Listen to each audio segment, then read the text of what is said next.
right, so we're heading out to Lunney Lake. We're gonna go check on the drill, see what it's kicking out for us.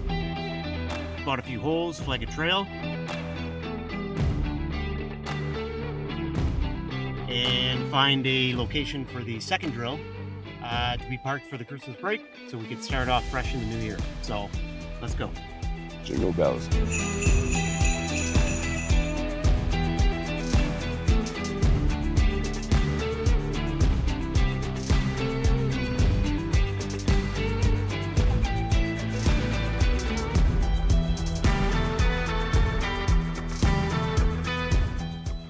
Back up north in Kirkland Lake, winter has officially arrived. The team are pushing hard to keep the drill program on target and on schedule. Drake has returned to site and is busy from the office to the field, staying ahead of the drills. Really successful first pass for this program. We're just about at 2,500 meters, so we're going to do one more hole down at this EMIP target. We got the second drill coming in January. Where I'm standing right now, we're going to go spot a hole that's going to be basically hole 1 for 2026, and the drill is going to be dragged in here before the Christmas break. So we're going to have one drill up here doing the kind of the regional targeting around that 17-kilometer Winnie Pluton trend, which is really exciting. This will be the first hole that's been put here, certainly by us. And then we're going to have another drill, the initial one down at the Lunney Lake itself, doing some reconnaissance around there. So really exciting stuff. I can't wait to show you guys the results. With eyes on the new targets and fresh core, Drake is keeping his finger on the pulse of the program. Things are moving fast, and decisions need to be made in real time. Back in the office, we welcome a new face to the team. Hi guys, my name is Jitin. Here everybody call me Jay. So I have just come on board as a new core-logging geologist. And for a geologist, especially working in the Kirkland Lake camp, is one of their dream, because you are standing on one of the top geologists in this world. And that's why I was so interested to join Kirkland Lake Discoveries. Here the team is extremely sharp and they are so professional. So I'm so excited to start logging and hoping we will find some best discoveries in this world. Jay and Drake are working together to analyze and catalog the new samples. Each meter of core tells a story and deepens the team's understanding of the geological system. We're getting really nice mineralization, and we're getting a good handle on the context of geology, timing of mineralization, and the structures that we're going to be most curious about moving forward. So one of the observations that we made here, we have this felsic intrusive, and we have mafic volcanic intervals as well. We know that from our previous drill program that the felsic intrusive does carry both gold and copper. So there are many alteration events in this syenite here, and what we're trying to do is constrain, each alteration event to mineralization. So some will be associated with mineralization, and some won't be. So one of the observations we made here is that we see these potassic, I'm calling them dissolution bands, and those seem to be basically the first stage of alteration in the system, and they don't carry mineralization. So you can see those cross-cutting here. And then another thing that we're tying in is we have these kind of quartz albite veins that are cross-cutting these feldspar dissolution bands. And the interesting thing is here, where they actually cross-cut, we preferentially see more mineralization. So we know that this potassic event was early, and then this kind of albite alteration was post, right? So after the fact. And we know that that alteration event is associated with mineralization. So getting the orientation and kind of the, the strike dip and potential plunge to these, to the albite alteration event is going to be key for tying into more mineralization.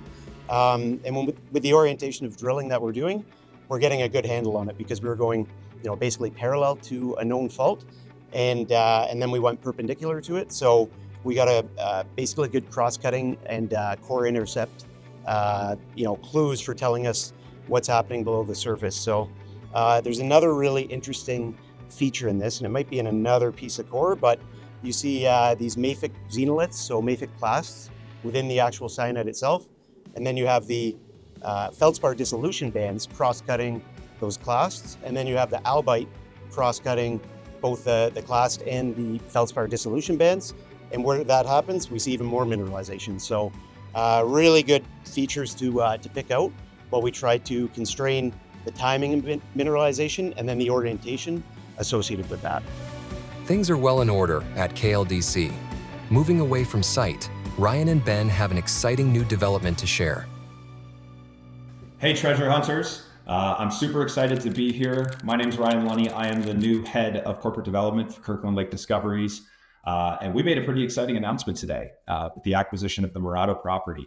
And if you're anything like me, which means you're not a geo, you probably wonder why this was so important and what the geos have to say about it. So I am here with our Vice President Exploration, Ben Cleland, who's going to take us through some of those pieces. So Ben, super happy to have you sitting down for the conversation today.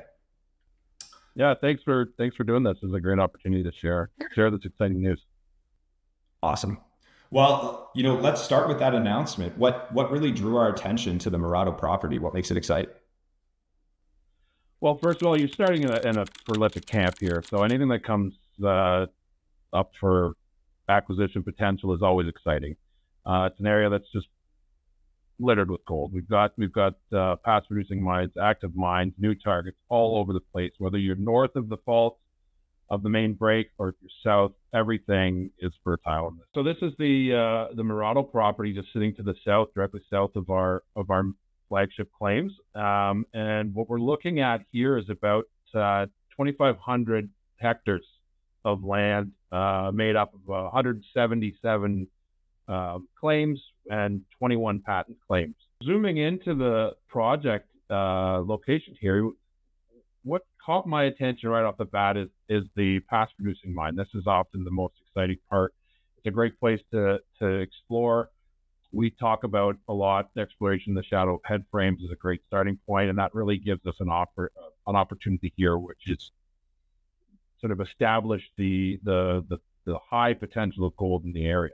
And I'm going to take a slice through the ground, and it's going to take a look, kind of looking from southeast up to the northwest.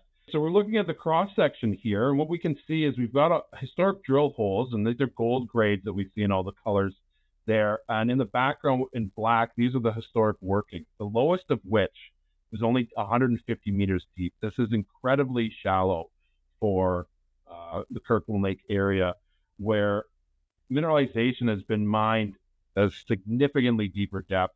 And specifically right now, the Macassa mine is mining below 2 kilometers. So this is a huge potential for that extension at depth. What we also see is that we've got this correlation of the IP resistivity map in the back. And this gives me a lot of excitement that this is a plunging system at depth. You can see that extent below the known mineralization.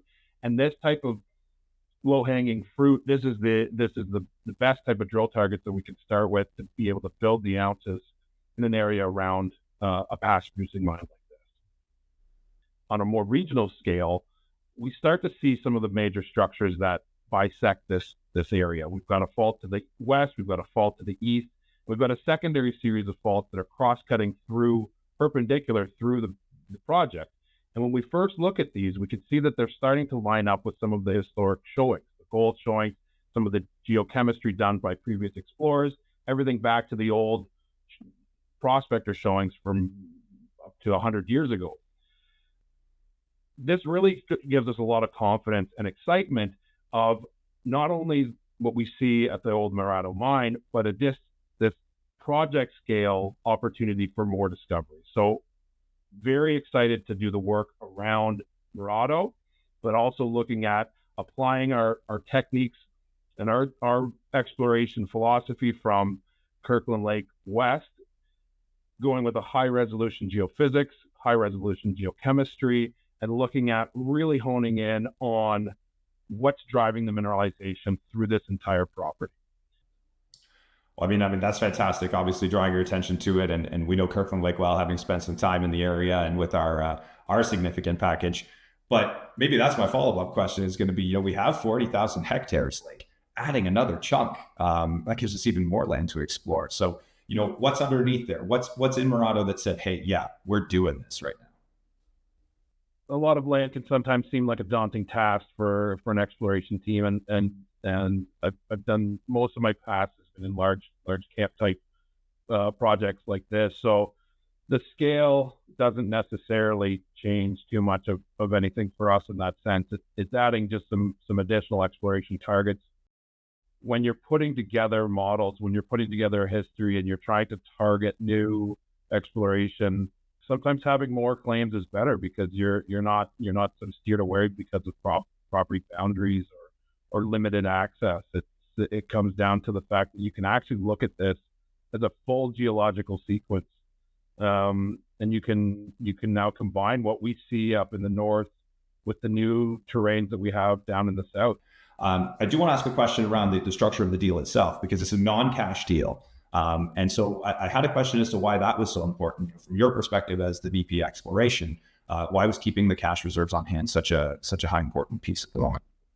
Well, right now we've got a very ambitious drilling program going on in our Kirkland Lake West project, our flagship project to the north.